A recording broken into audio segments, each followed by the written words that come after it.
नमस्कार मित्रों, astrology with Shyam Kumar Sharma channel में आपका स्वागत है।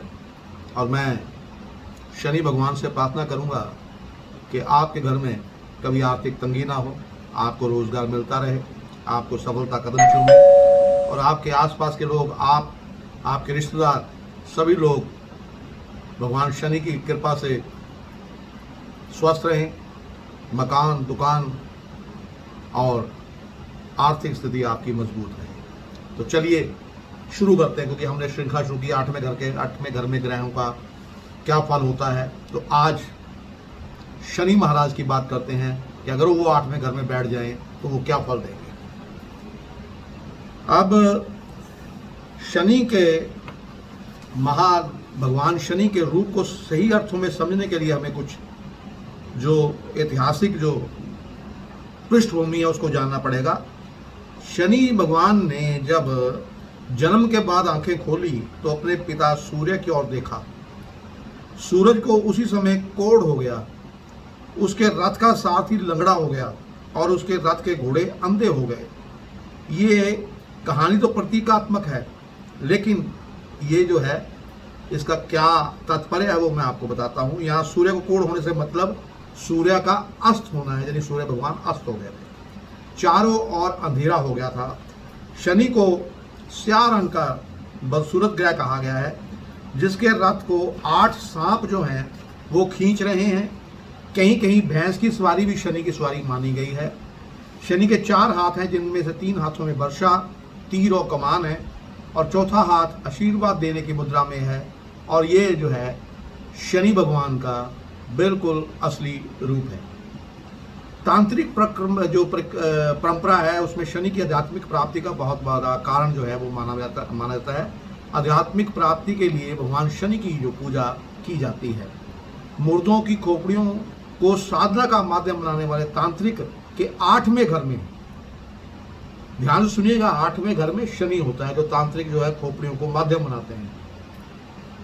और या फिर 8वें घर के शनि का पूरा प्रभाव होता है। उनकी सोच है कि किसी भी इंसान में रूहानी या अंतर्ज्ञान की इच्छा पैदा नहीं हो सकती अगर शनि अपनी झोली में से दुखों की मुट्ठी भर भर दुनियादारों के लिए कभी भी पवन में नहीं बिखेरता। 8वें घर में शनि जो है दुखों की वह अग्नि है जो लोहे को जलाकर कुंदन बनाने की शक्ति रखती है। जो इंसान इस दुख को खुद ही उसका प्रसाद मानकर स्वीकार कर लेता है, शनि अंत में उसको शुभ फल देने लग पड़ते हैं। जैसे कि 60 में समय हम अपने मान अभिमानी को खुद ही तोड़ लें, मान अभिमान करना छोड़ दें और तकदीर के साथ लड़कर अपने आप में द्वंद्व पैदा ना करें, तो शनि खुद ही शुभ फल जो है वो देने लग पड़ते हैं। शायद इसीलिए जो खोपड़ियों को माध्यम बनाकर साधना करने वाले तांत्रिक होते हैं, जिनको कापालिक कहा जाता है, वे दुखों की एक भयानक सच्चाई को, मुर्दे की खोपड़ी को ईष्ट मानकर चलते हैं। सो दुखों का प्रसाद जो रहता है, सुख भी उसे ही मिलता है। शनि को अंधेरे का कारक माना जाता है, पर किसी ने गहराई में जाकर जो शनि में छुपी रोशनी है, शनि भगवान के द्वारा जो रोशनी दिखाई जाती है, उसको किसी ने ढूंढने की कोशिश नहीं की। इस बात को शनि के माता पिता से समझा जा सकता है। सूर्य जो है वो सूर्य भगवान जो है शनि के पिता हैं और उनकी मां छाया थी। अब कहा जाता है कि जो दमयंती थी उसके 8वें घर में शनि था और उसका जो पति था राजा नल, वो राजा से रंक बन गया। सांप काटने से उसका रंग जो है वो काला स्याह हो गया। इस बदसूरती में एक अदना सा इंसान बनकर उसे किसी दूसरे राजा के पास रथ चलाने की नौकरी करनी पड़ी। अंत में उसका अहंकार पूरी तरह से टूट गया। शनि महाराज की मेहर हुई और उसे बिछड़ी हुई पत्नी भी मिल गई और बिछड़े हुए बच्चे भी और खोया हुआ राज दरबार भी, साथ ही उसका जो असली रूप था सुंदर, वो भी उसे हासिल हो गया। सो 8वें घर का जो शनि है, शादीशुदा जिंदगी में कई परेशानियों का कारण जरूर बनता है। शनि को टेढ़ी आंखों वाला एक चालाक इंसान समझा जाता है। यह बात भी काफी हद तक ठीक है। शनि की इस चतुराई को समझने के लिए उनके शनि जो तौर तरीके हैं वो समझने होंगे। कहा जाता है कि रावण ने सारे ग्रहों को पकड़कर अपने कब्जे में किया हुआ था। जब उसके पुत्र इंद्रजीत का जन्म होने वाला था, रावण ने सारे ग्रह समय की कुंडली में यानी कि 11वें घर में बिठा दिए, लाभ वाले घर में। वह चाहता था कि पैदा होने वाला बच्चा जिंदगी से लाभ ही लाभ ले, उसे किसी तरह की हानि ना हो। सारे ग्रह सहमे हुए वक्त के 11वें घर में बैठे रहे, पर शनि ने सबकी आंख बचाकर अपनी एक टांग 12वें घर में लटका दी। 12वें यानी कि हानि के घर। जब रावण को उसकी इस चालाकी का पता चला तो उसकी टांग पर इतनी चोट मारी कि शनि भगवान लंगड़ा हो गए। शनि जो टांगों का प्रतीक है, अगर 8वें घर में आ जाए तो इंसान की टांगों को तकलीफ होती है। ये याद रखिए मित्रों, आपकी टांगों को जो है वो तकलीफ होगी। और 8वें घर का शनि का यानी कि जो एक कहानी है कि इंद्रजीत ने 11वें घर में शनि को आधा और दूसरे सब ग्रहों का पूरा प्रभाव होने के कारण कई जीतें प्राप्त की और वह अहंकार से भर गया, और अंत में जो उसका अहंकार था वो ही उसको ले डूबा। 8वें घर का शनि जो है वो अपने यानी कि उसका टांगों के साथ ताल्लुक होता है। आपकी टांगों में हमेशा दर्द रह सकती है, और सप्तम दृष्टि अगर उसकी दूसरे घर में जब पड़ती है तो आंखों की रोशनी के घर, तो आंखों में भी प्रॉब्लम हो सकती है। तो अब 8वें घर का शनि जो है वो संतान के बारे में किसी तरीके से अशुभ फल भी जरूर देता है, क्योंकि अष्टम में बैठा शनि संतान से 5वें घर को 10वीं दृष्टि से देखता है, और शनि जो है वो श्राप का कारक है। 8वें घर का बैठा शनि दूसरे घर को देखता है जो मुंह का कारक है, इसलिए इंसान को श्राप का आदी जरूर बना देता है 8वें घर का शनि जो होता है। पर यहाँ ध्यान देने वाली बात यह है कि यह श्राप उस व्यक्ति के लिए जहर हो जाती है। 8वें घर में शनि हो तो श्राप से परहेज अपने आप में एक बढ़िया जो है वो उपाय है।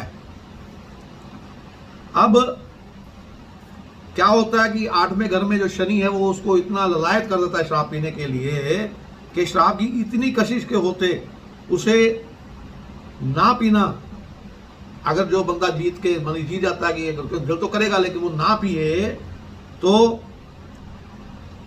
उसको जो खुमारी जो है उसको वो नाम की खुमारी में बदल सकता है, यानी कि नाम भगवान के तरफ उसका ध्यान हो सकता है। अगर उसमें इतनी ताकत आ जाए कि 8वें घर के शनि जो उसको श्राप का आदमी बना देगा लेकिन वो ना बने, तो वो परम पिता परमात्मा का बहुत बड़ा भक्त हो जाता है। 8वें घर का जो शनि है वो आपकी लंबी उम्र का भी कारक होता है। जब आप शराब से परहेज करेंगे तब शनि की लंबी उम्र का कारक होने का तर्क यह है कि शनि को प्राचीन ग्रंथों के अनुसार यम का देवता माना गया है, यानी कि मौत का देवता। अगर मौत का देवता खुद ही मौत के घर में आ जाए, यानी अपने घर आकर आराम से बैठ जाए, तो वह इंसान को मारने में जल्दी नहीं करेगा। और शनि हर काम को आहिस्ता आहिस्ता करने के लिए प्रसिद्ध है। तो एक और मैं आपको राज की बात बताता हूं कि अब 8वें घर में अगर शनि हो तो कई बार इंसान को जमीन जायदाद भी जरूर मिलती है। क्यों मिलती है, इसका रहस्य क्या है? क्योंकि जो शनि का मित्र ग्रह शुक्र है ना, वो खेती की जमीन का कारक है। मंगल मकान बनाने के लिए खाली पड़ी जमीन का कारक होता है, और शनि बने हुए खास करके पुराने मकान का कारक है। इसलिए जब शनि 8वें घर में हो तो कुदरती बात है कि मौत के घर में बैठा शनि किसी की मौत से मिले मकान का कारक हो जाता है।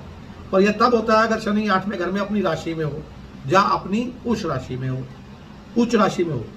अगर वह नीच राशि में हो तो ऐसे मकान में मिलने में फल निष्फल हो जाता है। वो मकान कैसे मिलता है कि सपोज आप मकान आपके पिता ने बनाया है या आपके किसी रिश्तेदार ने बनाया और उसका आगे कोई रिश्तेदार नहीं है, आप ही उसके रिश्तेदार हैं, तो वो मकान आपको ऑटोमेटिकल मिल जाएगा।